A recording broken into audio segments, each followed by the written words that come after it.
Infertility বা বন্ধ্যত্ব এখন সবথেকে অ্যালার্মিং একটি প্রবলেম হয়ে দাঁড়িয়েছে। এটা আসলে কি?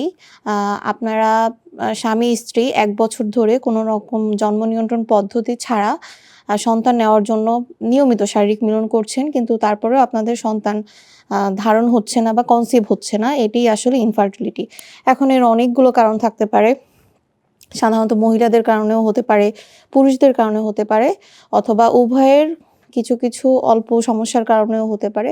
আবার কিছু ক্ষেত্রে দেখা যায় যে স্বামী-স্ত্রী দুজনেই একদমই সুস্থ তারপরেও কনসিভ হচ্ছে না। এটাকে বলা হয় আনএক্সপ্লেইনড ইনফার্টিলিটি আরকি। তো নারীদের কি কারণে হতে পারে?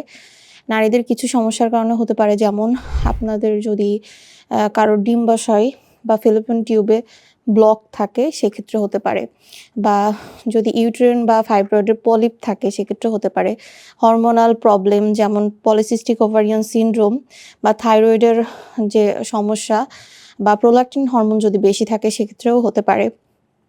তাছাড়া যদি কারোর ইনফেকশন থাকে, অনেক ইনফেকশন থাকে, শারীরিক কোনো ত্রুটি থাকে বা লাইফস্টাইল জনিত যে সমস্যাগুলো রয়েছে, যেমন ঘুমের প্রবলেম, স্ট্রেস, অ্যালকোহল নেয় বা ধূমপান করে, এগুলো করলেও সাধারণত আপনার ইনফার্টিলিটি হতে পারে।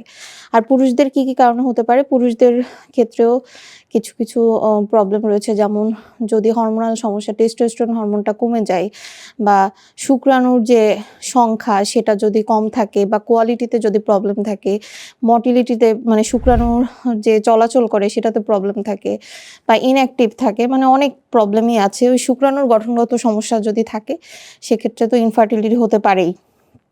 তাছাড়া যদি পুরুষদের ক্ষেত্রে হরমোন বা শারীরিক সংক্রমণ থাকে, যেমন ভেরিকোসেল যদি থাকে বা প্রোস্টেটের প্রবলেম যদি থাকে সেক্ষেত্রেও হতে পারে।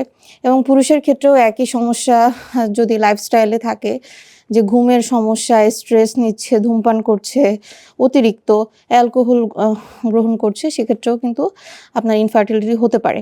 এখন অনেকেই আছেন, অনেক দম্পতিই আছেন, বছরের পর বছর তারা একসাথে থাকছেন, সন্তান নেওয়ার চেষ্টা করছেন কিন্তু কোনো ট্রিটমেন্টেই যাচ্ছেন না। কবিরাজের কাছে যাচ্ছেন বা অন্যান্য নিজেদের মতো করে যেটা পারে সেটা করছে, ডাক্তারের কাছে যাচ্ছেন না।